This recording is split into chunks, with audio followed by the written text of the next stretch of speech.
Antes de vir até aqui, hoje de manhã, eu passei na minha biblioteca e fui retirar o que eu tinha do Roberto. E eu estou ficando pesada. Não é? Vocês não têm ideia da produção do Sr. Roberto. Precisam dos alguns, né? Uma boa quantidade de volumes, um organizador, isso, análise da historiografia literária, e eu trouxe mais 3. Vocês vão ter uma boa montanha de livros, para vocês terem uma percepção do trabalho realmente apaixonante que faz o Sr. Roberto no campo da historiografia literária. Uma área que vocês conhecem, uma área também resistente, a medida em que, mesmo os cursos de letras e de literatura tem um pouco modificado o modo como a gente estuda ou compreende a trama da nossa literatura, de todas as literaturas. Então, eu queria muito agradecer ao Sr. Roberto aceitar falar com a gente sobre um assunto que é um assunto que é do nosso trabalho, a resistência do literário. O professor Hélio foi convidado, foi uma das vezes alegrias, uma sorte que eu tenho de estar aqui do lado do Sr. Roberto. Muito obrigado pela sua presença e pelo seu trabalho. E sem o seu trabalho, acho que nós não sabemos muito bem o que fazer no campo da historiografia literária. Obrigado, Marcos, pela sua generosidade, pelo seu acolhimento. E quero agradecer também o convite, foi feito pela pós-graduação em Literatura Brasileira, aqui da USP. Concentre esse agradecimento na pessoa do professor Hélio, que foi a pessoa que manteve contato comigo. Mas tendo também aos alunos, recebi e-mails para a comissão organizadora. Enfim, eu agradeço muito a atenção de vocês e espero que a minha contribuição possa ser uma colaboração para o processo de formação dos alunos, né? Porque eu vou descrever para vocês aqui um ciclo extenso de pesquisa e entrando inclusive assim, em detalhes quase que do cotidiano, né? Da operação concreta ali, do trabalho miudinho que a gente acaba fazendo também, né? Eu acho que isso tudo pode ser produtivo, pode contribuir, né, para o ciclo de formação de vocês, o empenho nas pesquisas, as alegrias e tristezas que a gente tem quando está fazendo esses nossos trabalhos acadêmicos. Então, como eu vou ler um texto, e isso pode ser um pouquinho tedioso, né, e dispersivo, ao mesmo tempo eu vou colocar um roteiro, né, os tópicos principais do que eu pretendo apresentar para vocês, e com isso eu acho que a gente fica menos perdido, menos solto, né, no meio do fluxo do texto. Então são alguns tópicos, né, que vão orientar, que são assim um resumo, os itens da minha fala, e acho que não precisa ficar assim, acho que pode deixar a luminosidade plena, porque senão, não sei, eu acho que vai ser pior a emenda do professor. Essa hora da noite.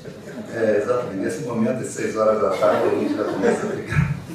Eu acho que dá para ler, né? E porque para ficar fixo, vocês talvez possam dar uma olhadinha no outro aí, ó, à medida em que eu for falando, né? Então, o título que eu dei Historiografia Literária Brasileira Oitocentista, um ciclo de estudos, 1996-2015. Aquele primeiro tópico ali da circunstância, como ele está dito no próprio texto, eu não preciso fazer um comentário assim improvisado, a própria leitura vai esclarecer para vocês como é que eu resolvi falar sobre esse assunto, né, quando o professor Hélio me fez o contato inicial, o convite. Bom, então o texto diz o seguinte: quando o professor Hélio de Seixas Guimarães me fez o honroso convite para participar deste seminário, com um trabalho relacionado à linha de pesquisa Historiografia e Crítica Literárias, me fixei mais no termo historiografia. E, num primeiro momento, lhe respondi que teria dificuldades, pois não vislumbrava nada de novo que ainda pudesse falar ou escrever sobre o tema. Considerando muito que me tenho ocupado com ele no curso dos meus estudos. No entanto, meu incondicional apreço pelo Programa de Pós-Graduação em Literatura Brasileira da USP, que de resto generosamente me acolheu num estágio pós-doutoral no período de 1994 e 1995, me soprava que o convite era irrecusável. E que eu tinha mais era que descobrir um assunto pertinente para desenvolver.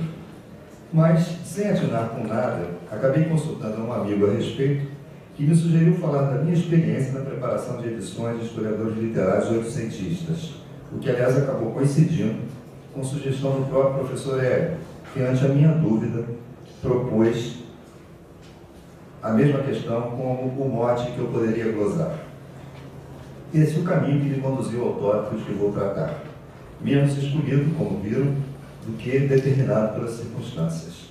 Minha fala, assim, terá algo de memorial, mas espero que possa estar em sintonia com os interesses dos que se dedicam à linha da historiografia, muito especialmente aos alunos, pesquisadores em formação, já que pretendo compartilhar com vocês uma experiência concreta de pesquisa. Os jovens talvez se expandem com a longa duração do ciclo de referência, 1996 a 2015, isto é, quase 20 anos, pouco menos do que a idade de muitos pós-graduandos, e cerca de 2/3 do tempo necessário para um trabalhador se aposentar. Apresso-me, contudo, em dizer que não me dei conta do decurso de tantos anos, senão agora, quando reuni apontamentos para elaborar meu texto. E isso pelo menos por 3 razões. Primeiro, porque a fuga do tempo, conforme assinalou Guimarães Rosa, só com um devagar depressa é que se dá a perceber. Segundo, porque nesse ínterim não foi só a história da literatura que constituiu meu objeto de estudo. E finalmente porque, como adiante explico, boa parte desses anos se preencheram não com as pesquisas propriamente ditas, mas com a longa expectativa da publicação dos seus resultados. Começo dando conta de como despertei para a conveniência de um estudo mais detalhado dos projetos de história da literatura nacional do Brasil, concebidos e executados ao longo do século XIX. Em 1994, com vistas a concurso para professor titular da minha universidade, preparei uma tese sobre um aspecto da nossa cultura literária oitocentista pouco conhecido: a persistência, em pleno século romântico, de uma concepção clássica das letras, atestada no ensino de literatura de então e no prestígio alcançado pelos manuais de retórica e poética produzidos no período. Fiz então um estudo minucioso desses materiais e depois, como estratégia analítica, procurei contrastar o pensamento retórico-poético tardio, clássico e universalista, com o historicismo literário romântico e nacionalista que então despontava. O saldo dessa trajetória, posso dizer que foi duplo. Se por um lado me satisfez o que pude aprender acerca da vertente retórico-poética, por outro lado, constatei como permanecia acanhado o meu conhecimento da corrente historicista. De fato, fora os autores reeditados na nossa época, Romero, Alarico, Veríssimo, limitava-se a comentários e notícias de segunda mão, lidos em estudos sobre a história crítica, entre aspas, brasileira, e aos autores estrangeiros comodamente disponibilizados por Guilhermino César num prestigioso volume publicado em 1978. O título desse volume, Historiadores e Críticos do Romantismo, a contribuição europeia, crítica e história literária. Em face dessa constatação e diante da necessidade profissional de iniciar novo projeto de pesquisa, concluído o que redundara na tese do concurso, achei que poderia escolher como tema justamente a, para mim, semi-desconhecida produção de nossos historiadores literários do 800. E como sabia que estiveram nos planos de Guilhermino César dar sequência a seu trabalho com mais 2 volumes, que, como tudo indicava, coberta a contribuição europeia, se dedicaria a uma recuperação dos ensaios fundadores da história literária produzidos por autores brasileiros, procurei saber, com pessoas da sua relação, se o mestre, morto em 1993, teria deixado inéditos em vias de publicação. Como o resultado da sondagem foi negativo, concluí então que tinha à minha disposição um campo fértil para trabalhar. E foi assim que, tendo feito o concurso mencionado no início de 1995, esperei a poeira baixar, para enfim, a partir de 96, começar o mapeamento do terreno e logo depois dar início efetivo à recolha e ao estudo dos textos, com o objetivo remoto de disponibilizar para a nossa comunidade estudiosa algo equivalente aos volumes que o professor Guilhermino planejara e não chegara a executar. A seleção de materiais foi então a primeira etapa do processo.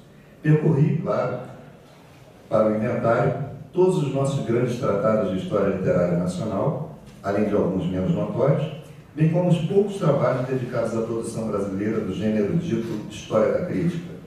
Recorri também aos subsídios fornecidos pelo número de junho de 1995 dos cadernos do Centro de Pesquisas Literárias da PUC do Rio Grande do Sul, intitulado História da Literatura e Literatura Brasileira, organizado por Regina Zilberman e Maria Eunice Moreira.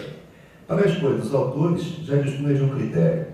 Considerando que Guilhermino César se ocupara com a contribuição europeia, que está no título do livro dele, propunha-me dar conta das obras produzidas por autores brasileiros ou radicados no Brasil, como concluiria depois, flexibilizando o critério no curso da pesquisa.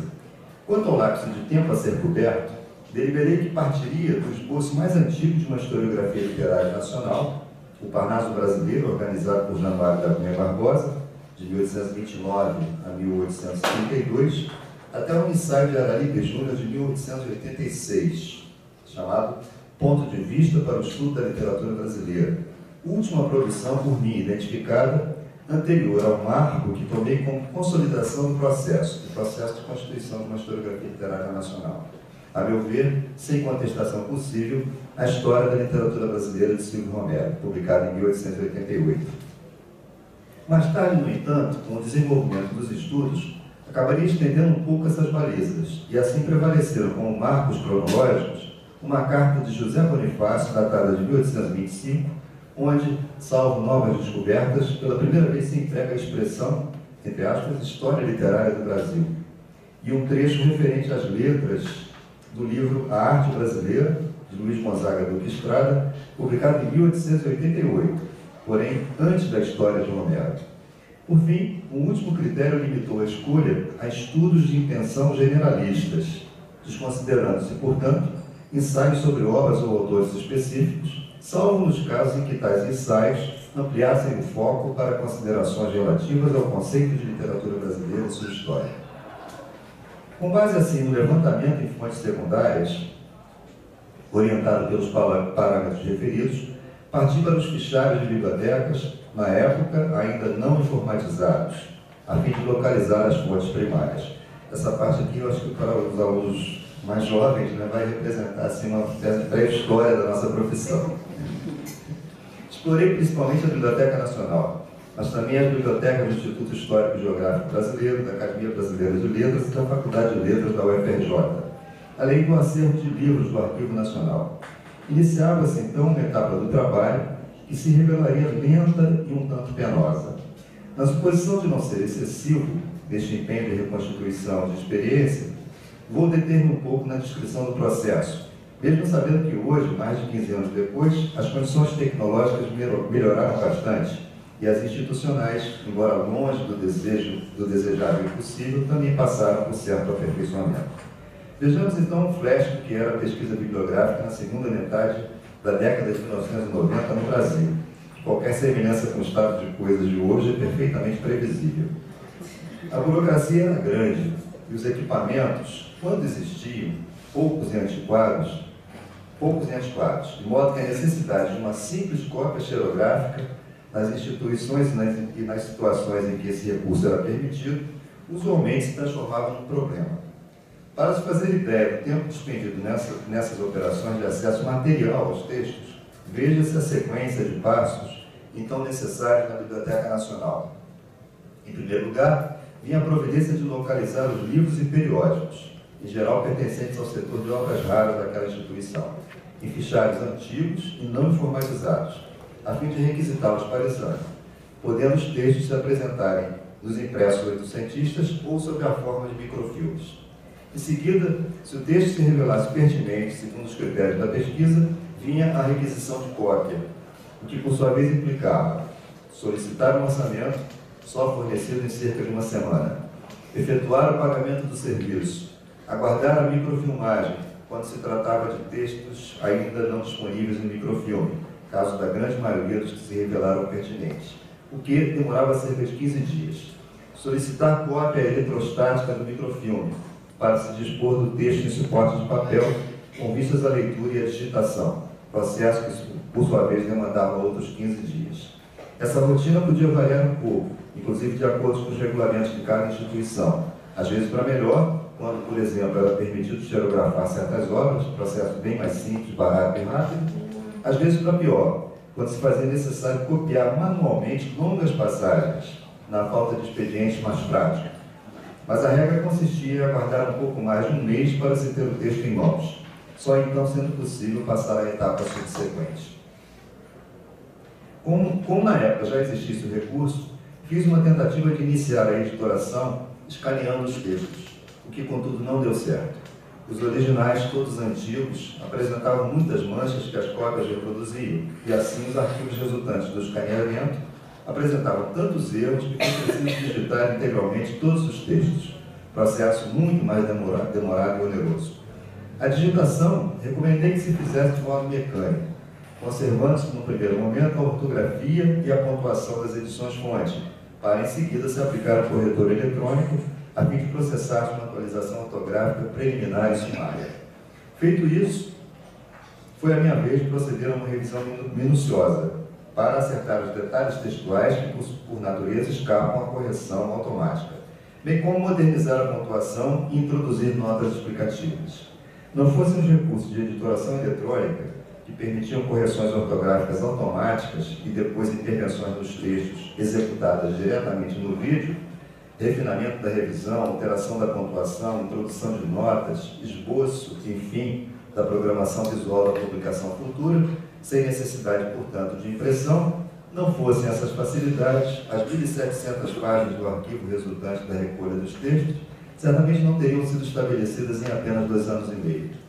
É que, como venho do tempo da datilografia, nem preciso imaginar, por saber muito bem, o que teria sido essa etapa do trabalho sem os meios de processamento eletrônico de textos que passamos a dispor a partir dos anos de 1990, tão espantosamente distanciados da tecnologia com que desde então podemos contar. Limitados à máquina de escrever simplíssimas, emendando textos com lápis ou caneta, impossibilitados de obter cópias em série, fazendo recortes e colagens não virtuais, mas com tesoura e cola bem reais, quanto mais não se teria prolongado esse estágio do projeto. Mas então, 2 anos e meio depois de iniciar o projeto, já dispunha, em meados de 1998, de um considerável acervo de textos devidamente processados.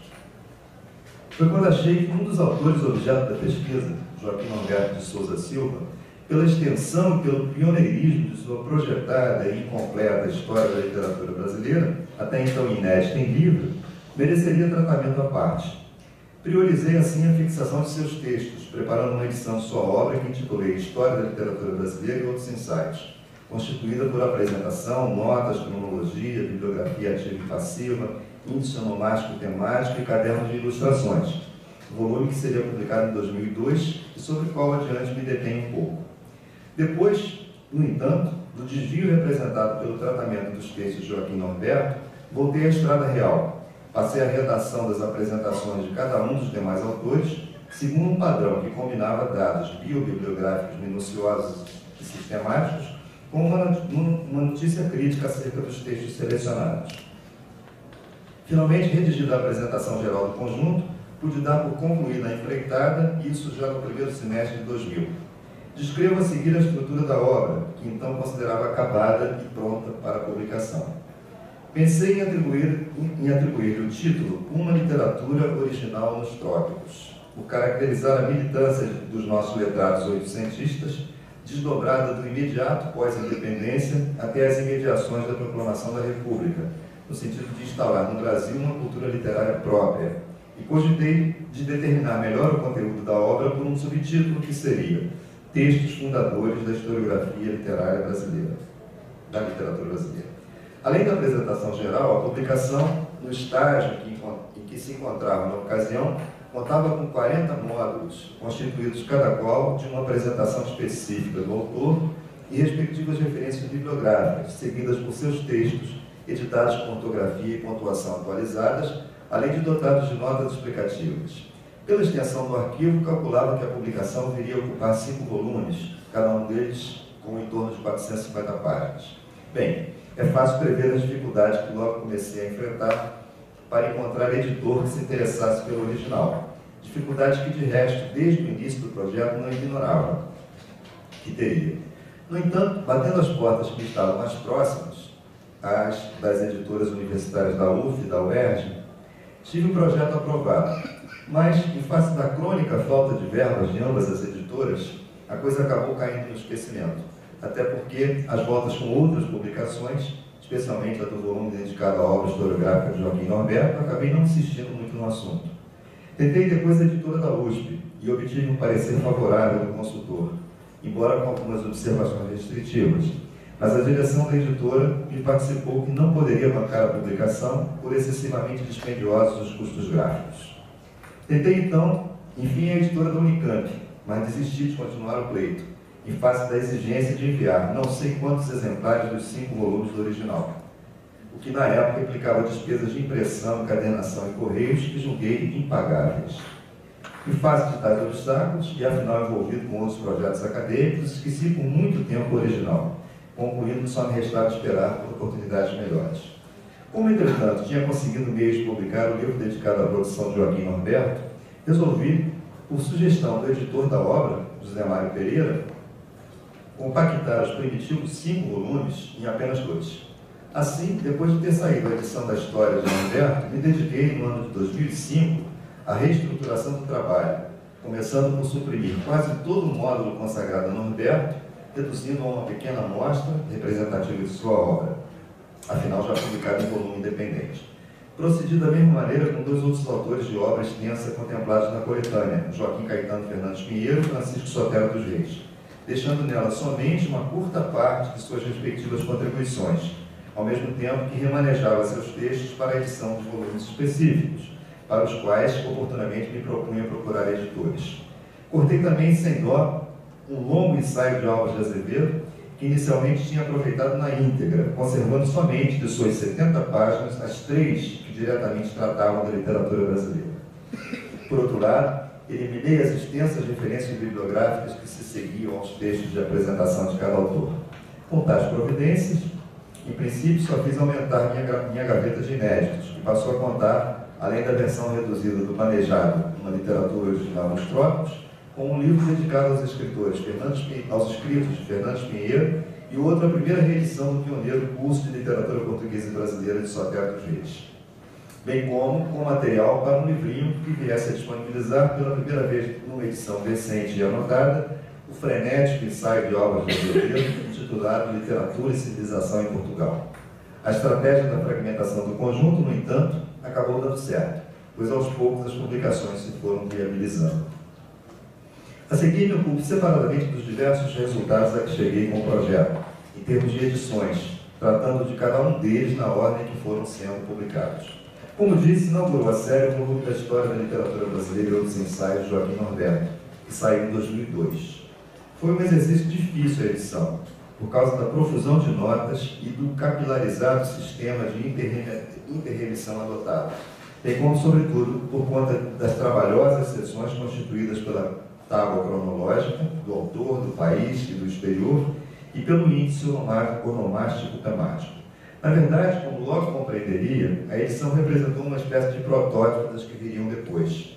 Assim, nas subsequentes, muitos dispositivos e critérios editoriais se conservaram, como, por exemplo, as intervenções modernizantes na pontuação dos textos e o padrão de referência às edições-fontes. Mas, ao mesmo tempo, alguns aspectos foram aperfeiçoados. O formato das notas, por exemplo, foi alterado, a fim de torná-las mais concisas e mais funcionais, e ao mesmo tempo mais uniformes na sua redação. Em termos, porém, de iconografia, foi este livro de longe a mais rica das edições da série. Gostaria ainda de destacar o que hoje reconheço como um excesso de intervencionismo na montagem da edição. Explico. Norberto não chegou a publicar na íntegra a sua história da literatura brasileira. Foi publicando no periódico da época, a Revista Popular, sem qualquer ordem reconhecível, os capítulos que ia escrevendo. Depois, certo número do periódico estampou como nota a um dos capítulos o plano geral da obra, sua subdivisão em livros e capítulos. Pois bem, achei que podia tomar a liberdade de preencher algumas partes do plano, não publicadas ou talvez sequer escritas pelo autor. com outros ensaios seus, cujo tema se encaixava razoavelmente nas lacunas. Foi assim que, na edição que montei, remanejei um pequeno artigo publicado autonomamente, chamado Poesia dos Selvagens Brasileiros, para o capítulo intitulado Tendência dos Selvagens Brasileiros para a Poesia, que assim teve uma terceira parte acrescentada às duas, nele colocadas pelo autor. Do mesmo modo, com o texto título Estudos sobre a Literatura Brasileira durante o século XVII, também antes publicado autonomamente, preencheu o vazio do livro terceiro do século II, 1600, previsto no plano mencionado. Finalmente, com o mesmo critério, calafetei a brecha do livro quarto, século III, 1700, com um ensaio, título do ensaio, As Academias Literárias e Científicas no século XVIII, a Academia dos Seletos. Hoje, contudo, reconheço que o resultado foi algo artificial e teria feito melhor se tivesse publicado à parte os tais capítulos que incorporei à história. A exemplo, aliás, da edição da obra, assinada por José Américo Miranda e Maria Cecília Boixá, a quem me referi numa nota anterior que eu não li aqui. É que, por coincidência, quando eu estava praticamente concluindo a edição de Joaquim Norberto, uma tarde eu estava trabalhando em casa e o correio bateu e me trouxeram uma correspondência. Eu parei de trabalhar, abri, e era a edição do Norberto que eu estava preparando. Só que feita por um colega de Minas Gerais, o qual eu não conhecia pessoalmente, sabia que ele trabalhava com isso, mas não sabia que ele estava mais adiantado que eu com o livro pronto, né? Aí eu fiquei muito jururu, muito decepcionado. Escrevi para ele dizendo que tinha sido uma alegria, mas ao mesmo tempo uma decepção terrível, né? Mas na verdade, a edição já estava contratada, ia sair a minha também, né? E acabou saindo. Então o Joaquim Norberto ficou mais de 100 anos sem mestre, de repente, em 2 anos saíram 2 edições da história literária dele. Mas só que o Zé Américo e a Cecília, lá de Minas, eles usaram um critério que eu considero melhor do que o que eu usei, né? Eles não fizeram essas intervenções assim mais arbitrárias que eu fiz, né? Porque a história do Norberto, ele tinha escrito alguns capítulos e outros não escreveu ou não publicou, né? E aí, como eu encontrei alguns ensaios avulsos que se encaixavam, eu tomei a liberdade de preencher as lacunas, né? Claro, expliquei tudo isso em notas, mas o resultado não me pareceu bom, não. Eu preferi, eu acho que o critério dos colegas da UFMG foi mais adequado, né? Eu teria feito melhor se tivesse publicado à parte os capítulos. Bom, então, o estudo de Joaquim Norberto suscitou ainda uma outra publicação meio lateral em relação ao projeto, mas que convém mencionar.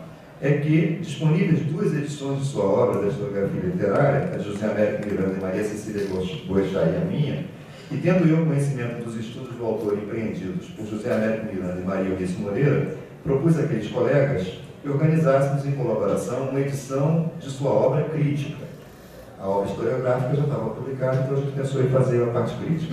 Isto é, seus ensaios e estudos dedicados a autores específicos. Foi assim que, num lapso de tempo que considero curto, terá sido, se bem me lembro, em torno de 1 ano, organizamos e publicamos um volume chamado Crítica Reunida 1850-1892, que saiu em 2005 e que fechou, acredito, toda a produção norbertiana no campo da crítica estricto sensu.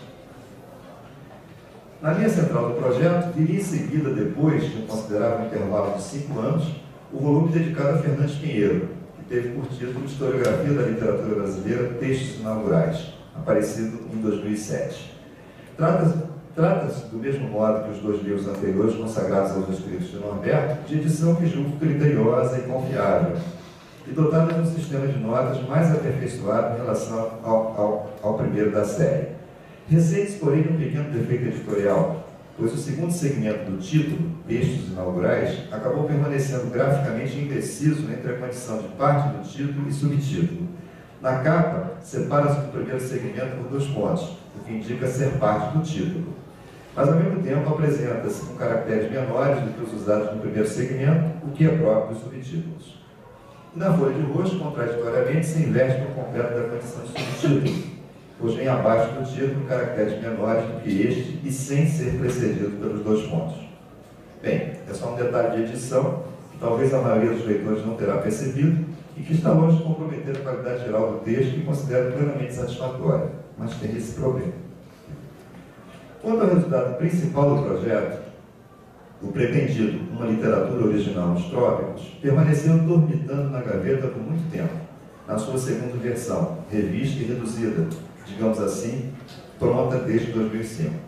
Por fim, ante uma perspectiva concreta de publicação, voltei a trabalhar intensivamente no original, ao longo do segundo semestre de 2013, ocasião em que, além de alguns novos cortes e revisão geral para atualização ortográfica, eu tinha mudado o sistema ortográfico naquelas imediações, né? Fiz alguns ajustes pontuais no texto e procurei aperfeiçoar o sistema de referências e notas. E não excluo a possibilidade de, no meio tempo, compreendido entre 2005 e 2013, ter introduzido uma ou outra modificação de pouca monta no arquivo da obra, ainda que não tenha mantido uma memória de tais prováveis intervenções.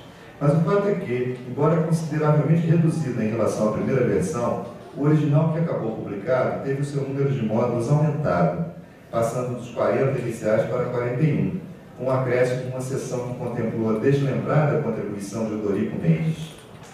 Por outro lado, alguns poucos textos vieram acrescentar-se aos módulos já existentes, todos muito pouco conhecidos. 2 ensaios juvenis, respectivamente de Bernardo Guimarães e de Alencar, do tempo que os autores eram estudantes da Faculdade de Direito de São Paulo, e uma intervenção em congresso de José Veríssimo, escrita em francês e só agora traduzida e publicada em livro. A publicação, enfim, se concretizou em 2014. A espera foi longa, mas terá valido a pena, se, como acredito, a terceira versão da obra, a que cheguei em 2013, efetivamente contiver substanciais aperfeiçoamentos em relação ao original de 2000, entre os quais a mudança do título, que passou a ser Historiografia da Literatura Brasileira, Textos Fundadores, 1825-1888. Eu abandonei aquele título mais de fantasia, né? Uma literatura original nos trópicos. Trata-se de um amplo acervo que contempla 42 autores, desde nomes óbvios e previsíveis, a exemplo de Magalhães, Gonçalves Dias, Alencar, Machado, até figuras praticamente desconhecidas, como o certo Ferreira Dias, acerca do qual pouco apurei, além do sobrenome. Inclui ainda nomes que normalmente associamos a outras áreas, como a história política, casos de José Bonifácio e Abreu e Lima, aos estudos de história, como Capistrano de Abreu, os de etnografia, como Couto de Magalhães, os trabalhos de tradução, como Odorico Mendes, e o ensino de retórica, casos de Paula Menezes e Costa Honorato. Quanto aos textos recolhidos, também é grande a diversidade, inclusive de gêneros, estendendo-se de documentos muito pouco conhecidos, por exemplo, a carta de José Bonifácio, que abre a série, a peças famosas, como o ensaio Estilo de Nacionalidade de Machado de Assis. Em janeiro deste ano, por fim, embora também com data de 2014, saiu um volume dedicado a Sotero dos Reis, primeira reedição, ainda que parcial, de sua obra pioneira de 1866 e 1873. Mantive o título da primeira edição, Curso de Literatura Portuguesa e Brasileira, mas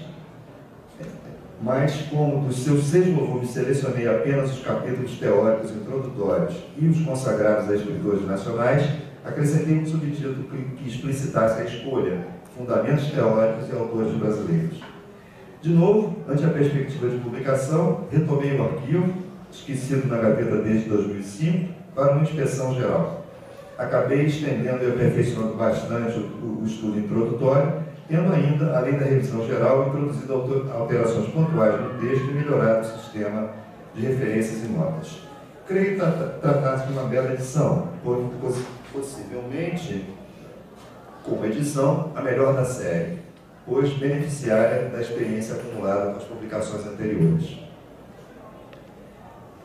Até aqui me limitei a descrever a experiência da pesquisa e a apresentar uma espécie de histórico das edições dos seus produtos.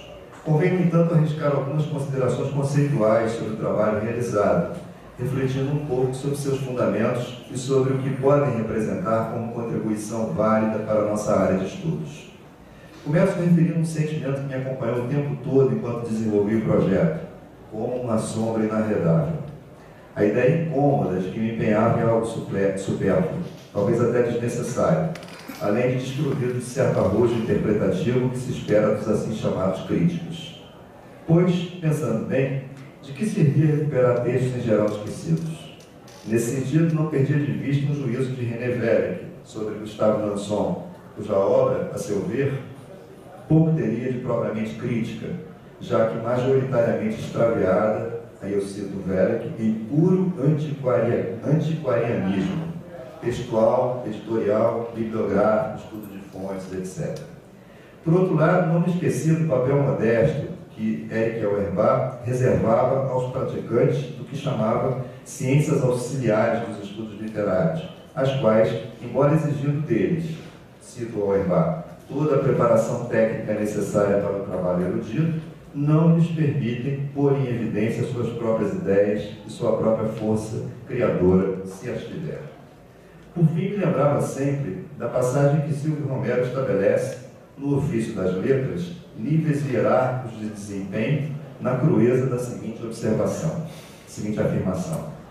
Numa literatura, há duas classes de obreiros: aqueles que produzem em qualquer esfera, na poesia ou na crítica, na história ou na filosofia, e aqueles que propalam o que os outros fizeram, que reúnem os trabalhos alheios esparsos.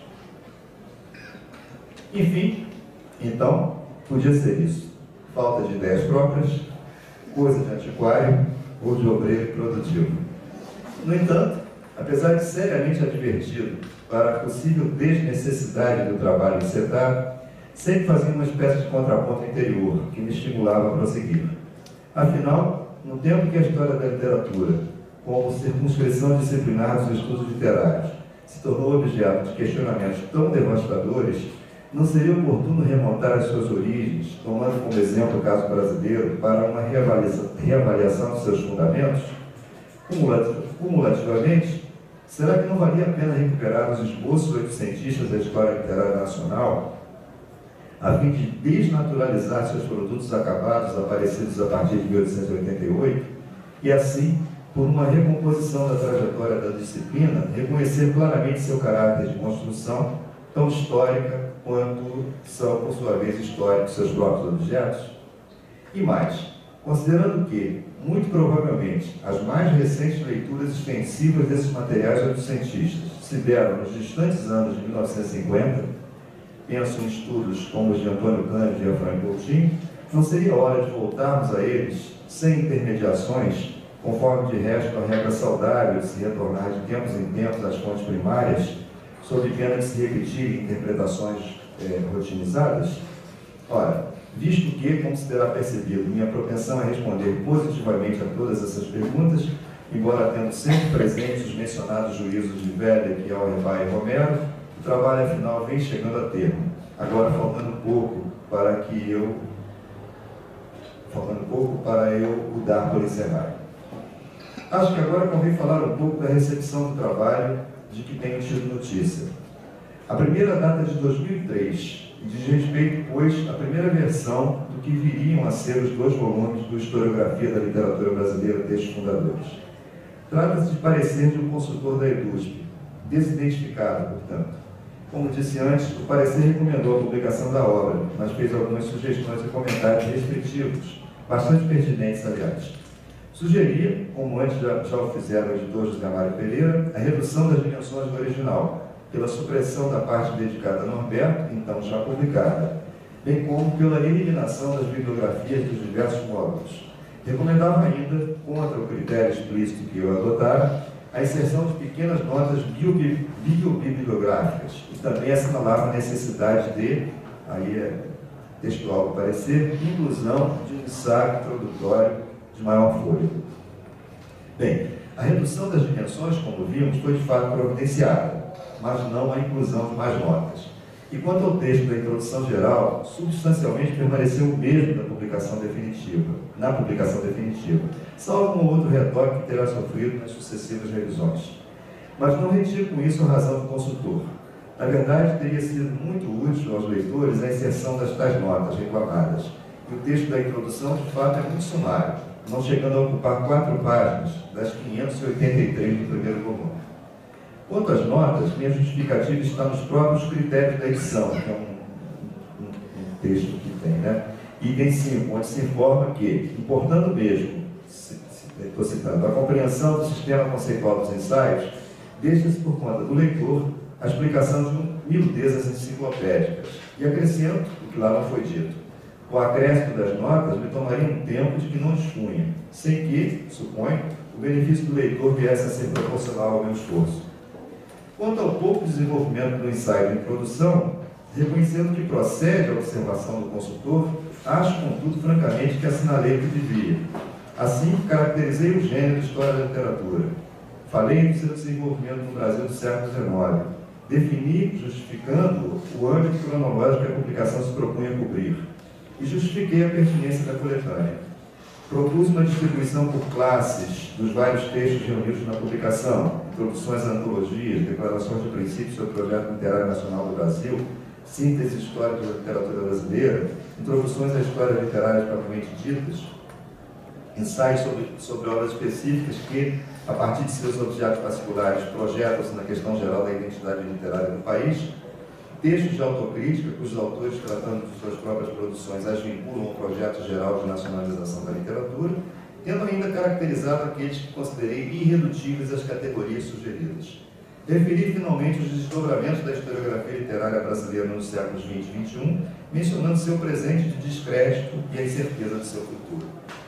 É muita coisa para 4 páginas, mas pelo menos a alternativa foi essa. Quanto a considerações sobre a versão efetivamente publicada, se as houve, não cheguei a saber. Tenho notícias, porém, de que 2 resenhas devem sair deste ano de 2015. Uma na revista da Academia Brasileira de Filologia do Rio de Janeiro e outra na Colóquio Letras de Lisboa. Mas a história de Norberto é que suscitou mais comentários críticos. O primeiro saiu no Caderno Ideias, do falecido Jornal do Brasil, no número de 27 de abril de 2002, em resenha de Isabel Lustosa. Matéria de página inteira, belamente ilustrada, continha, na medida das possibilidades do veículo, análise minuciosa da obra, tomando-a sobretudo como documento de interesse para a história social e cultural dos períodos do Império e da Colônia, sem qualquer observação, porém, sobre o trabalho da edição. O segundo, assinado por Antônio Arnone Prado, se publicou no Mais, da Folha de São Paulo, no dia 28 de abril de 2002. Desenvolvia seus argumentos por um confronto entre 2 histórias da literatura brasileira, por coincidência lançadas naquele ano, a de Joaquim Norberto e a de Nelson Werneck Sodré. A 10ª edição desta é o primeiro livro daquela. Conforme o resenhista, entre outras oposições cruciais a apartar uma obra da outra, a de Norberto se ressentiria de incompletude e caráter fragmentário, ao passo que a de Sodré pecaria, cito agora o resenhista, por excesso de sistematização e simetrias. Embora coincidissem num ponto, ambas ocupariam hoje, cito novamente, lugar discreto ou meramente instrumental no quadro histórico das nossas letras. Fecho as aspas. Quanto ao trabalho de edição investido na história de Norberto, dizia a resenha, teria um defeito capital. Cito a resenha: tentar integrar num conjunto fechado as marcas intelectuais no registro histórico que talvez ficassem melhor na indefinição circunstancial e episódica própria de intervenções pioneiras como as de Norberto. Fecho as aspas. Nas palavras do autor da resenha, assim, teria havido, por parte do organizador da edição, novamente cito, excessivo desvelo, quando teria sido preferível deixar os textos do velho crítico e historiador fluminense na desordem de seus incipientes registros originários. De minha parte, como antes assinalei, creio que procede parcialmente o reparo, pois hoje me parecem artificiais os enxertos que providenciei na cabulosa história em questão.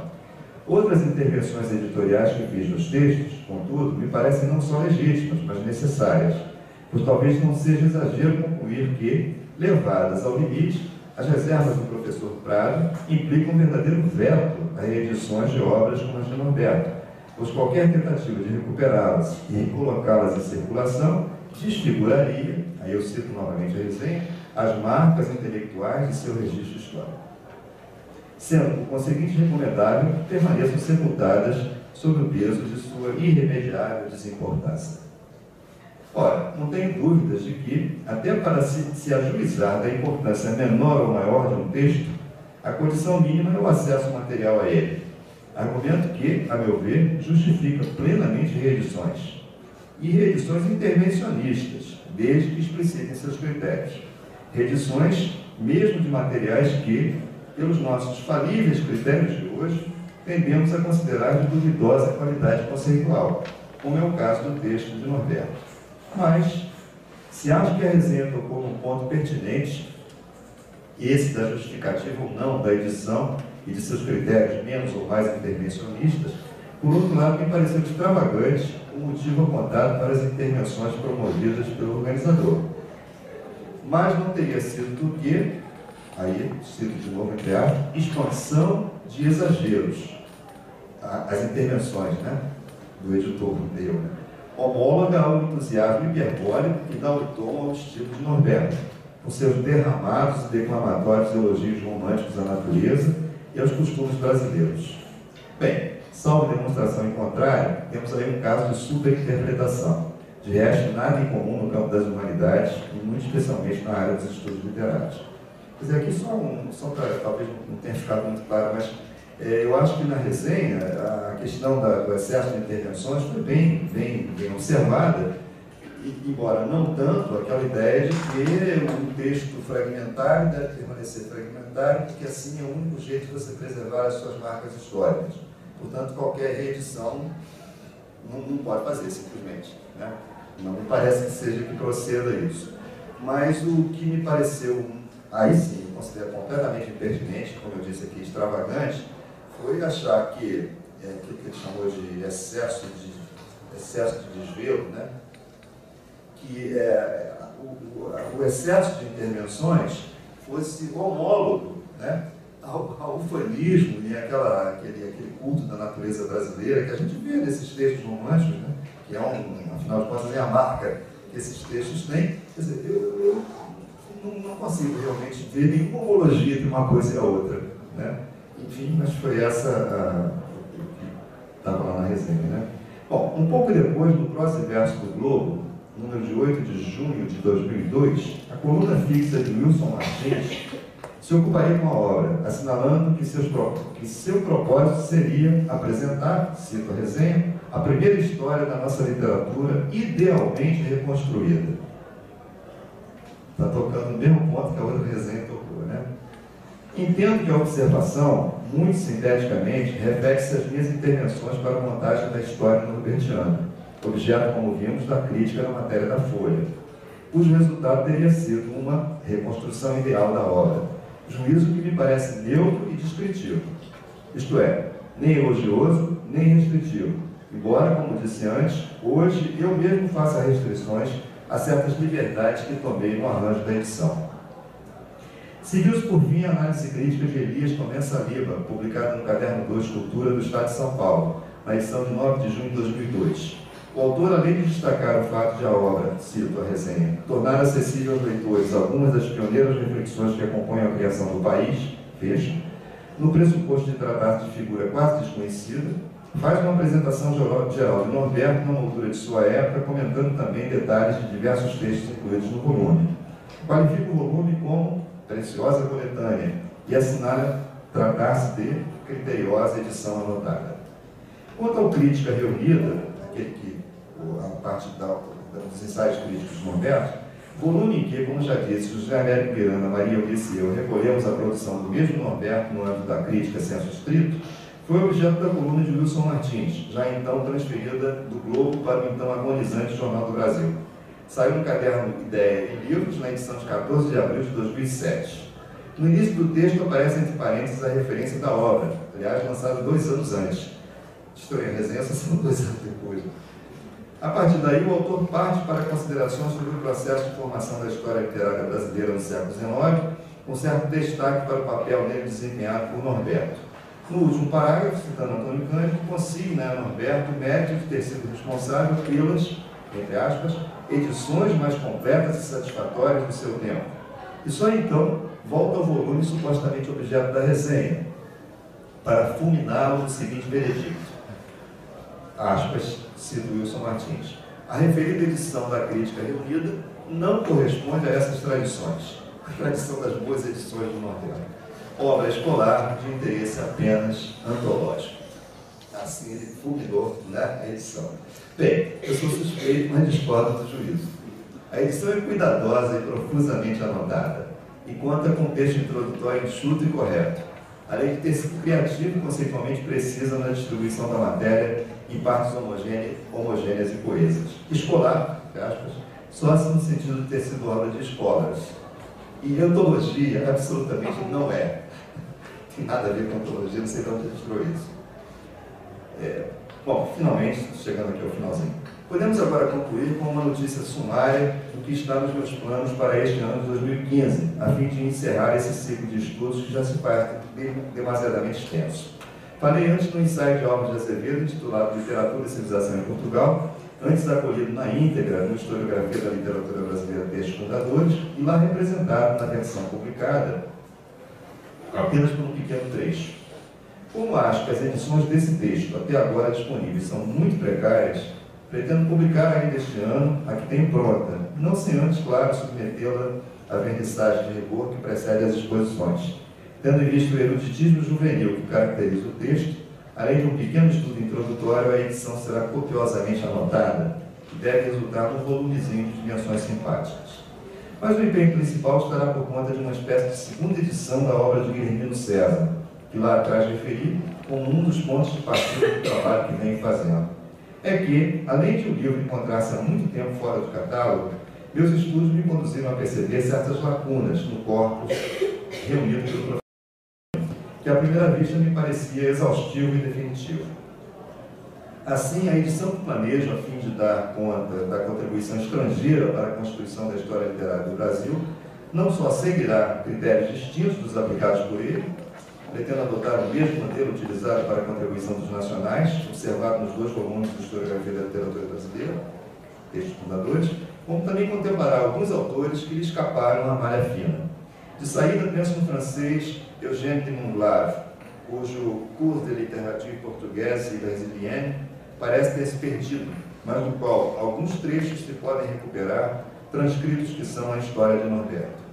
Penso também no espanhol Juan Valera, seu De la Poesia del Brasil, e no argentino Eduardo Perrier, ou Perrier, não sei como pronuncia, seu livro A Literatura Brasileira nos Tempos Coloniais, do século XVI ao XIX, publicado em português em Buenos Aires no ano de 1885. Além, a depender de confirmação pelas pesquisas, de alguns outros estrangeiros, como Richard Burton e José Marvel. Quanto aos portugueses, talvez haja acréscimo em relação aos arrolados por Guilhermino César, Herculano, Garrett, Gami Castro. De novo, na dependência do desenvolvimento das pesquisas, sendo assim provável acrescentar essa coletânea contribuições de Freire de Carvalho, Lopes de Mendonça e Camilo Castelo Branco. Por outro lado, diferentemente do entendimento de Guilhermino César, acredito que será conceitualmente necessário, no arranjo do volume, conceder aos portugueses um tratamento especial, na suposição de que, pelo menos no século XIX, se não ainda hoje, não eram eles, do ponto de vista social e cultural, propriamente estrangeiros, por razões evidentes, embora fossem pelo critério jurídico-político. Bem, acredito ter reconstituído com fidelidade a trajetória do longo ciclo de estudos em questão. Procurei recompor suas motivações iniciais, expor vacilações e dificuldades que o assinalaram, descrever seus principais resultados e, por fim, projetar os últimos produtos que dele ainda espero no futuro próximo. Fim de linha, portanto, e assim vou por aqui pingando o ponto final, na expectativa de que o relato de experiência que eu ora encerro possa, de algum modo, ser útil à formação dos alunos que me distinguiram com sua atenção. Obrigado.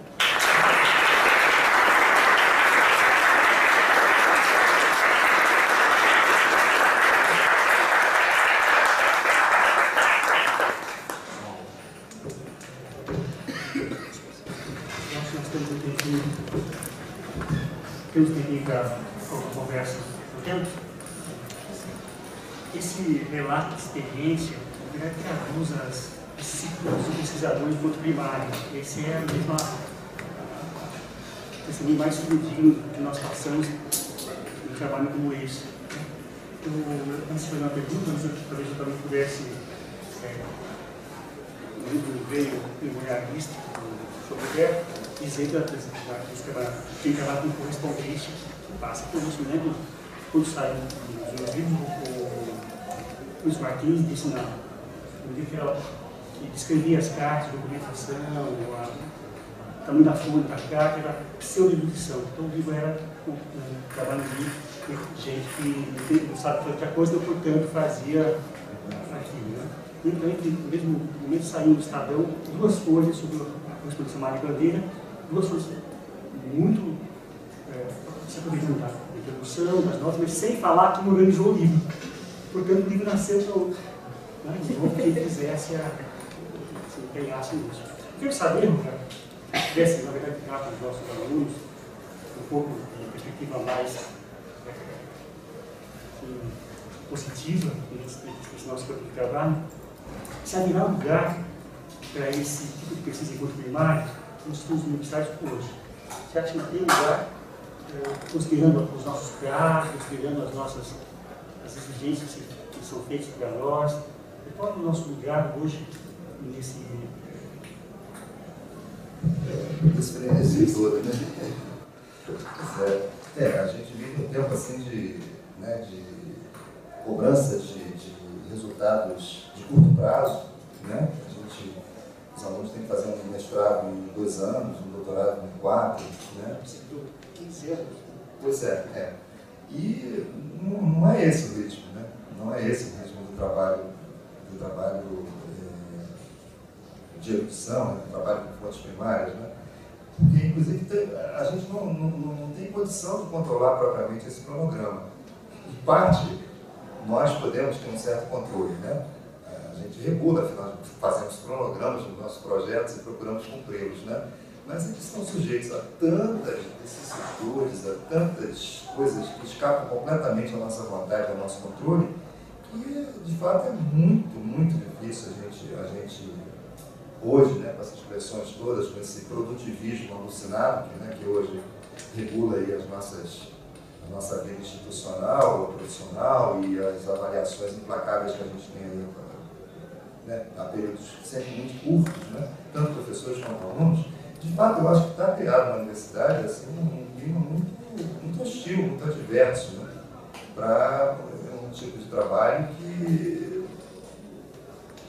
é um trabalho extremamente absorvente, de resultados extremamente incertos, né? Você às vezes passa um tempão, né, pesquisando, né, tentando descobrir uma coisa interessante, quando você você chega a uma conclusão que não existia coisa interessante. O que a gente faz? O que a gente faz? Né? Então realmente é uma coisa complicada. É difícil. Eu posso contar para vocês aqui rapidinho uma questão comigo, né? Eu falei aqui de passagem, né? Era 94, eu abri um concurso para professor titular na minha universidade, e naquele momento eu estava envolvido numa pesquisa que acabaria dando nesse livrão aí que o Marcos trouxe aqui. Ia desembocar por aí, mas isso era 94, né? E esse aqui não é um livro voltado para a literatura brasileira, né? O concurso era de literatura brasileira, né? Então, como naquele momento o trabalho que eu estava fazendo de longo prazo, né, era um estudo de retórica e poética clássica, eu fiquei pensando, o que eu posso achar na literatura brasileira, né, sobre esse troço? Porque a literatura brasileira tem muito isso, né? Ela é, afinal de contas, pós-clássica, né? E aí, aquele problema, edital, prazo, tem que me inscrever no concurso, tem que fazer a tese. Bom, o que eu posso fazer, né? E acabei me valendo muito de um professor aqui da USP, o professor Roberto Brandão, né? Que tinha, anos antes, escrito uma tese que eu tinha lido e tinha gostado muito sobre os manuais de retórica aí do século XIX, né? Falei, bem, então é aí que eu vou, é isso que eu posso fazer para poder, né? E aí comecei a procurar esses materiais, né? Li tudo que pude, e são materiais assim de uma pobreza conceitual, sabe? São livrinhos escolares muito chinfrins, né? Então, o que você podia fazer com aquilo? E eu tinha que fazer alguma coisa, tinha que fazer a tese, né? E aí, isso é sempre bom, é sempre instrutivo para a gente, né? Porque a gente acaba concluindo o seguinte: um bom trabalho na nossa área, né? Ele não é garantido pela excelência do objeto. Você pode pegar um objeto bem chinfrim e fazer um bom trabalho, né? Então, dá para fazer análises, né, interessantes, né, instigantes, novas, né, com objetos humildes, modestos, né, e pouco valorizados. E, aliás, pouco valorizados não sem razão. Essa é a questão, né? Mas você tem ali materiais para uma reflexão, para pensar uma série de coisas que eu acho que são de interesse. E aí a gente, né, mesmo que digamos assim, o ponto de chegada da pesquisa seja frustrante, você queria encontrar ali alguma coisa assim brilhante, uma coisa genial, não achou, né? Mas você tem que trabalhar com isso, descrever isso, né? Fazer um juízo crítico a respeito disso e poderá provavelmente fazer um bom trabalho, mesmo que até narrando a sua própria experiência de que você queria encontrar uma coisa brilhante e não achou, né? Isso é uma descoberta, né? Isso é uma descoberta, isso é contribuição. Não sei mais se... Tem várias perguntas, mas vou deixar para vocês também. Tem uma aqui, vou desesperar para perguntar. E na outra ponta, o Marcos estava falando de uma ponta, as nossas condições de produção. Eu aqui já achei que você devia comemorar ter tido tanto retorno. Hoje em dia a gente publica um troço e você nem sabe, como não tem mais o Wilson Martins, né, a gente não sabe nem se aquilo, né? Foi dele, né? E aí eu fiquei pensando muito nisso, né? Você menciona o caráter menor de certo tipo de atividade intelectual, e é curioso, tem uma certa crueldade nessa presença, que é assim, justamente quando a sua intervenção aparece, pá, volta para o seu lugar. Quer dizer, como é que é? Você sentiu isso ou não? Sim. Quer dizer, como é que mas isso eu estou comentando porque não para aumentar a isolação, mas para aumentar, para enfatizar outra coisa, que é o que o Marcos disse na apresentação já, que é o quanto o trabalho com história literária é um trabalho de resistência hoje. No caso do Brasil, esse tipo de trabalho, ele nunca foi feito.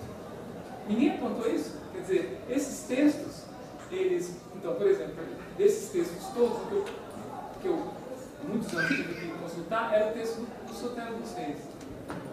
Você tem que ir... Bom, aqui na Mário de Andrade tem o volume, né? Mas eu não morava em São Paulo, tinha que viajar 200 quilômetros.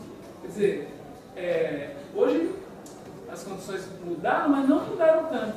É preciso que alguém edite. Então, diferentemente do que disseram, né? Eu tenho... Como é que é o jeito de preservar isso? Fazer são facsímiles e esconder os jornais de volta? Né? Enfim, o que eu estou dizendo é que, mais comentando, a gente perguntando, esse trabalho que a gente, no qual se vê tão pouco valor, talvez seja o que mais seja urgente fazer hoje.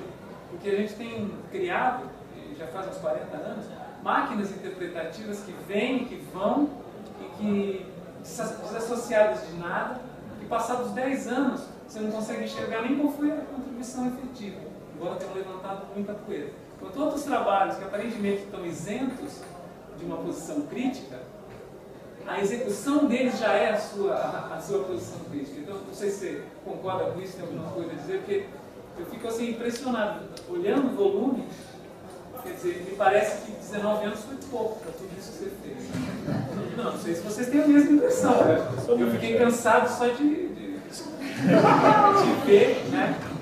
E você ainda tem coisa para fazer aí ligada a isso. É impressionante, né? Quer dizer, eu teria uma carreira muito coesa e eu acho que é exemplar mesmo para a gente pensar a nossa área hoje. Enfim, é mais um comentário, um elogio do que propriamente uma pergunta. Né?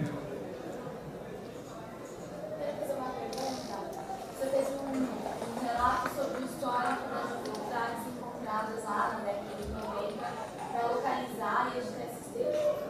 Como você imagina que será o trabalho do crítico, do historiador literário no futuro? Com toda essa tecnologia ao alcance da gente, o que isso muda no trabalho do historiador? E qual é a sua opinião sobre as edições digitais? O que você acha delas? Será que seria uma solução para esse tipo de dificuldade, para aumentar o alcance de publicação, diminuir o custo? Qual é a sua opinião? Olha, eu eu acho que essa tecnologia ela está realmente revolucionando a nossa atividade, né? Eu não sei, eu não consigo assim, vislumbrar, né, fazer uma avaliação assim, prospectiva, né, do que isso possa representar no plano conceitual, né? No plano operacional, eu falei um pouquinho aqui disso, né? Esse trabalho nunca teria sido conseguido, né, no tempo que foi, se fosse no tempo da datilografia, né? Que não está tão recuado assim, né? O salto que houve assim, tecnológico é realmente fantástico. Agora, eu acho muito boa a sua pergunta, mas eu não consigo fazer nenhum tipo de prognóstico sobre o que isso representará no plano dos fundamentos, né? No plano das operações concretas, é uma maravilha, né? Agora, no plano dos fundamentos, eu não tenho ideia, né? Mas olha só para dar um exemplo, né? Eu sou assim, de uma geração que fez um esforço muito grande para se familiarizar com essa tecnologia, né? Eletrônica, digital, etc. Tanto que eu estou trabalhando no meu escritório frequentemente, chamo a minha filha para resolver problemas para mim, porque eu fico completamente enrolado, não consigo, né? Problema mais de computador, essas coisas, né? Mas fiz um esforço e acho que consegui alguma coisa. E numa pesquisa recente, que eu também fiz, e nunca teria conseguido fazer num lapso de tempo tão pequeno, né? Eu precisava de muitos textos medievais, por exemplo, né? E comecei a explorar as buscas eletrônicas, né? E fiquei assim absolutamente de queixo caído, né? Como eu conseguia em minutos, né, trazer uma obra europeia que há 5 anos atrás eu teria que ir a Paris, no mínimo, fazer essa viagem para poder ter acesso a ela, né? E então isso é uma coisa muito espantosa, né? No caso brasileiro, agora nós já temos aquela ferramenta da Biblioteca Nacional, que é a Homeroteca, né? Não tinha na época que eu fiz o trabalho, né? Então, poxa, hoje, muita coisa que me deu um trabalhão danado conseguir nos anos 90, hoje é muito mais fácil a gente obter, né? Agora, eu não sei o que isso vai representar, assim, repito, né, na questão dos fundamentos do nosso trabalho, né? Uma coisa eu acho que vai acontecer, já está acontecendo, um certo desencanto, né? Quer dizer, aquela coisa da aventura, né? Da dificuldade, está desaparecendo, né? Como desapareceram as lojas de sebo, né? Ou quase desapareceram, não sei. Eu sei que há uns anos atrás, em qualquer lugar que eu fosse, qualquer cidade que eu fosse, uma das coisas que mais me divertia era, depois de fazer o trabalho, aonde está os sebos? Aí lá ia eu lá procurar, encontrar coisas, etc. Hoje eu não faço mais isso. Primeiro que as lojas quase todas fecharam, né? E segundo porque tem estante virtual, né? Que é uma maravilha, mas desapareceu aquela alegria, né? Súbita, né? De você, poxa, de repente está aqui, né? Eu me lembro de um caso assim, quase parapsicológico, né? Eu estava procurando um texto, deixa eu ver se me lembro o nome do camarada, esqueci o nome dele, um desses caras que está aí, né? E aí fui para a Biblioteca Nacional para ver se eu conseguia lá. Não tinha na Biblioteca Nacional. Isso depois de eu ter tentado. A Biblioteca Nacional é a última instância, né? Aquela, né? Hospital de grande porte. Quando você está com resfriado, você vai no posto de saúde da esquina. Mas quando lá na Biblioteca Nacional, aí não tinha o livro. Era o terceiro Parnaso brasileiro. Estou esquecendo agora do autor. Porque saíram 2 Parnasos brasileiros, né? E saiu um terceiro, e nesse terceiro tinha um texto introdutório que me interessava. Eu queria ter acesso a esse texto. Fui na Biblioteca Nacional, nada, saí lá assim, bastante frustrado, né? Mas o meu caminho para voltar para casa, eu peguei a Avenida Rio Branco, fui passando pela Rio Branco, aí chegou ali no edifício Avenida Central, na sobreloja tinha um sebo chamado Livraria Brasileira, né? E, bom, fechou. Hoje é uma loja de informática. Você consegue seu computador para achar uma estante virtual. Aí, bem, se estou passando por aqui, estou indo para o ponto do ônibus, né? Não, subidinha aqui na sobreloja aqui do edifício Alimento Central, dá uma olhadinha lá na Livraria Brasileira. Adivinha o que eu achei lá? O livro que eu estava procurando. Era a quinta edição do Parnaso Brasileiro, que eu não tinha achado um minuto de sair da biblioteca estacionista. Eu tinha ido da cidade só para isso. Aí foi rápida a minha passagem na Biblioteca Nacional, né, que geralmente a gente demora muito lá, mas não achei, não tem jeito, voltei, o livro estava lá no sebo. Né? Então, essas alegrias, infelizmente, a gente vai perder. Né? Sei lá, tantas alegrias. Quem comentou, acho que o Luiz estava comentando ontem, né, de uma passagem do Cornélio Pena, né, em que ele fazia uma observação sobre as lâmpadas elétricas, né, que uma vez adotadas nas casas brasileiras tinham acabado com aquele efeito de ambientes iluminados, ambientes sombrios na casa à noite, né? E eu não vi essa passagem, mas deve ser belíssima, né? E, enfim, né? Hoje você tem luz em todos os ambientes, acabou um certo encanto, né? E é embaraçoso, talvez, para as pessoas, certamente era, né? Mas tinha um certo encanto, né? E desapareceu.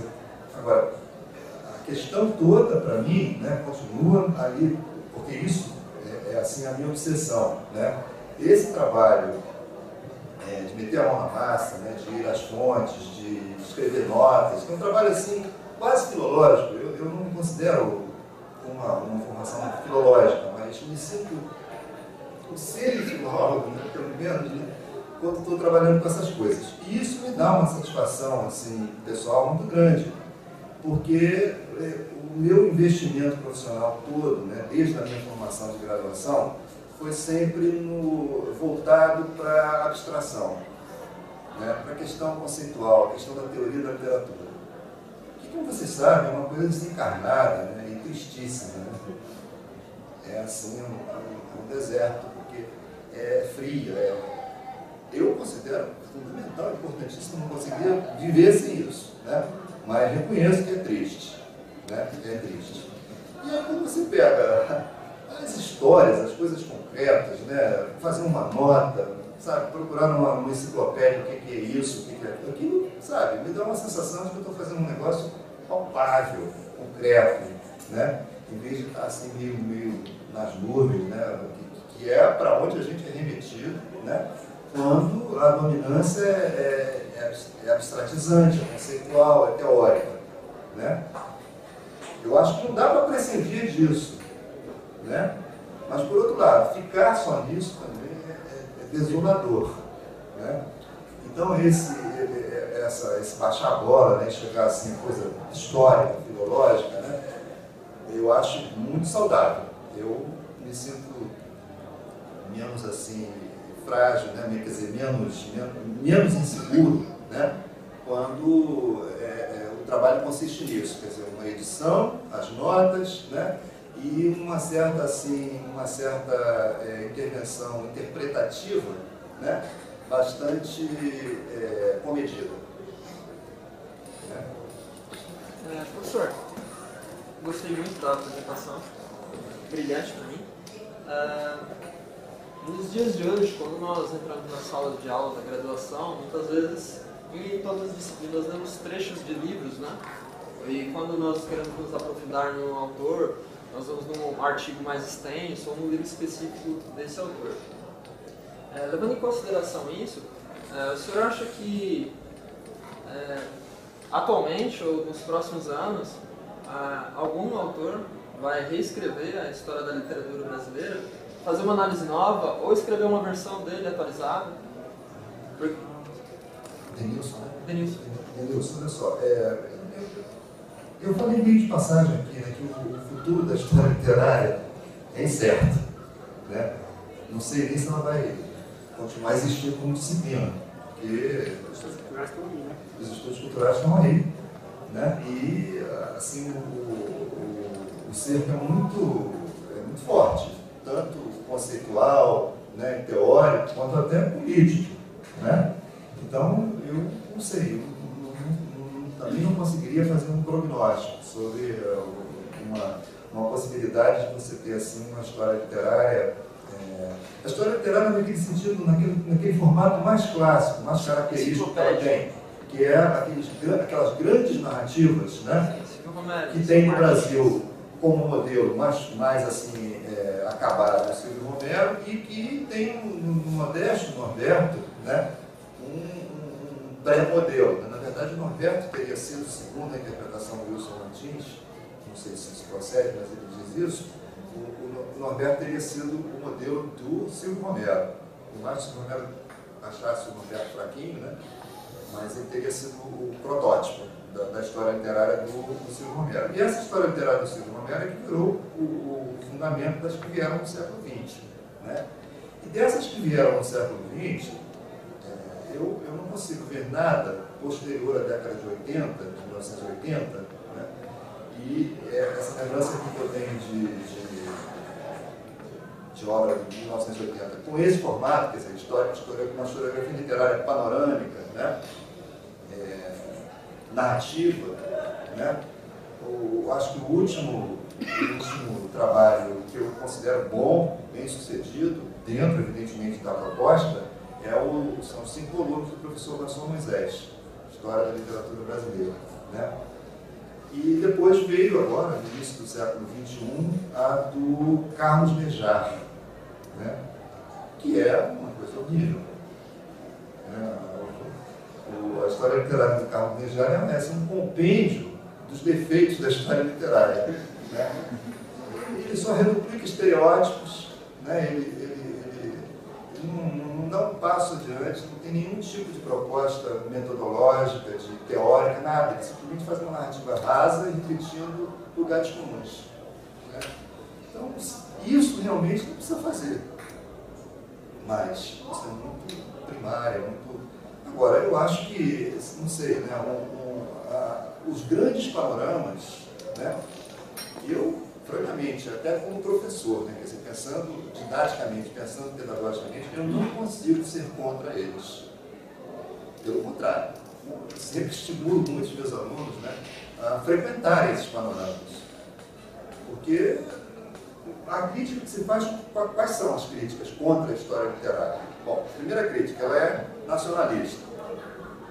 Bom, do ponto de vista político, eu diria que hoje eu não tenho nada contra o nacionalismo, desde que ele não seja fundamentalista, desde que ele não seja assim, incompatível com o universal, né?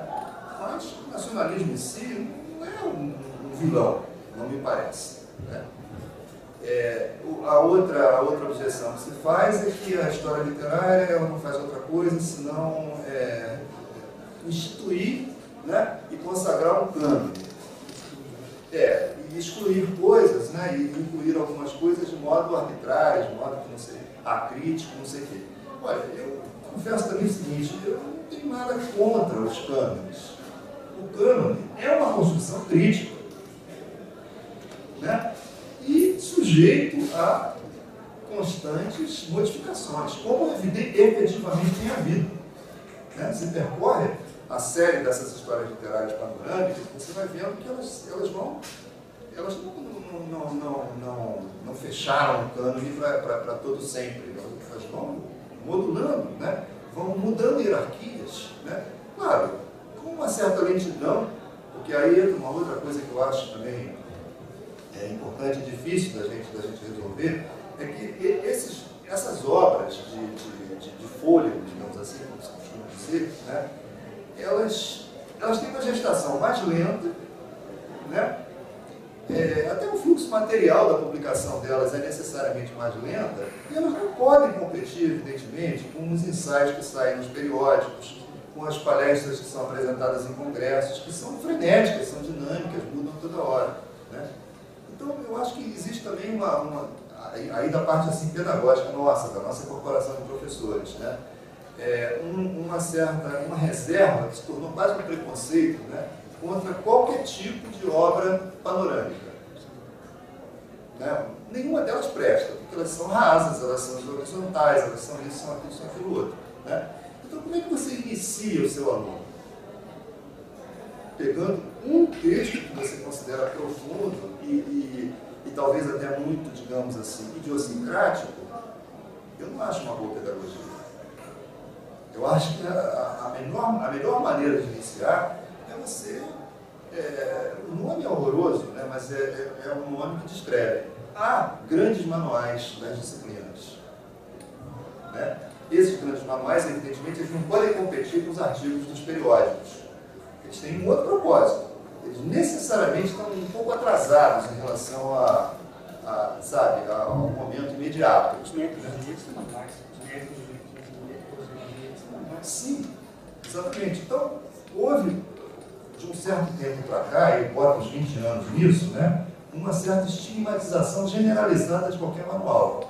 Isso vale tanto para a história da literatura, que por definição, né, os grandes panoramas são tratados universitários ou manuais acadêmicos, né, e vale também para a teoria da literatura. Né? E no meu tempo de aluno, por exemplo, a gente não escapava de ler o René Velleck e o Alschmorren na íntegra, né? Ou ler o tijolão do Vitor Manuel Aguiar Silva, né? Os grandes manuais, os professores da minha geração, né? Eles prezavam esse tipo de material, a gente lia, acho que foi uma coisa boa para o nosso processo, para a nossa formação, mas depois esses manuais todos entraram num processo assim, de descrédito generalizado. Né? E hoje eu acho que a pedagogia de letras está precisando, né, que a gente restaure, né, esses materiais, evidentemente sabendo que eles não têm como competir com essa velocidade toda. Eles têm um certo time, né, até de defasagem em relação ao momento, ao imediato presente. Né? Mas eu não consigo imaginar como é que se pode, constituir, né, uma formação, uma educação literária, né, universitária, sem passar por aí. Então, eu continuo acreditando que a história literária presta um grande serviço. Né? Agora, como eu disse, eu não tenho notícias, no caso brasileiro, de nada posterior aos anos 80, né, que fique em pé. Ou não houve, ou o que houve é muito ruim. Posso fazer uma pergunta? Chega aqui 7h30, um outro colega que fazer uma pergunta, posso Claro. E acho que é uma última pergunta, nós encerramos por aqui. Tudo bem? Bom, na verdade, é mais uma curiosidade, uma professora ali no trabalho, você fez uma e eu queria saber como é a recepção dos alunos e até que ponto eles aguentam, suportam as dificuldades desse tipo de trabalho. Né? Porque por mais que a tecnologia esteja ao nosso favor, ainda existe uma burocracia muito grande para a gente entrar nessas instituições. O trabalho, em determinado momento, ele parece tão imenso e que a gente não vai conseguir dar conta de aquilo no prazo e da maneira que deve ser feita. E eu gostaria de saber, na verdade, como é que os alunos, o senhor tem orientado vocês na área? Pois Como é é. que eles aguentam isso? E eu tinha contado com eles, consegui continuar e trabalhar, mas tem hora que é difícil, né? Na primeira vida. Mas é que Mais agora, também. pelo trabalho, acho que a dificuldade de a gente entrar nas instituições, de ter contato, enfim, e de fazer o trabalho em si. Eu trabalhei com o texto do século XIX também, e acho que quanto mais para trás a gente vai, na nossa literatura brasileira, mais difícil é a gente entrar nas instituições, conseguir desdobrar, organização universitária. Sim. Olha, eu não tenho muitos orientados, não. E os que eu tenho orientado mais recentemente, na verdade, têm interesses outros, que não esses. Né? Aliás, isso é uma outra coisa que sempre me causa assim, uma certa apreensão, digamos. Né? Quer dizer, por que o trabalho que eu estou fazendo, né, que me dá mais prazer, que eu acho que é um serviço melhor que eu posso prestar, né? Porque ele não está tendo essa receptividade por parte dos alunos jovens. Né? É uma pergunta que eu sempre me faço. Né? A maioria dos alunos não está muito interessado nisso, não, ou não está nada interessado. Né? Então, os alunos geralmente vem com uma questão pontual, que muitas vezes voltada para a literatura contemporânea, né? E eu tento orientar, mas não posso persuadir para poder, né, entrar no meu time, né? Então eu que entro no time do aluno, né? Tento, né, dar uma sustentação no plano da metodologia, no plano dos fundamentos, mais ou menos isso, né? Mas, de fato, e você tem toda razão, a questão dos prazos quase viabiliza, né? Eu não acho que não seja possível fazer uma pesquisa desse tipo, em nível até de mestrado. A questão toda é como circunscrever. Como é que você pode fazer uma coisa que seja bem restrita em termos assim, de extensão material mesmo, para caber naqueles 2 anos miseráveis, né, que a CAPES nos impõe, né, e sobretudo a vocês, alunos. Né. O doutorado já tem um pouquinho mais de possibilidades, mas, de fato, muito difícil um trabalho assim por causa do que você falou também, a gente depende das instituições, é uma confusão danada, né? É difícil. Eu queria agradecer ao Sr. Roberto, agradecer aos colegas, aos colegas da rádio, os colegas que estão organizando o evento, que está tanto que abraça tão bem, e vocês todos. Muito obrigado pela presença.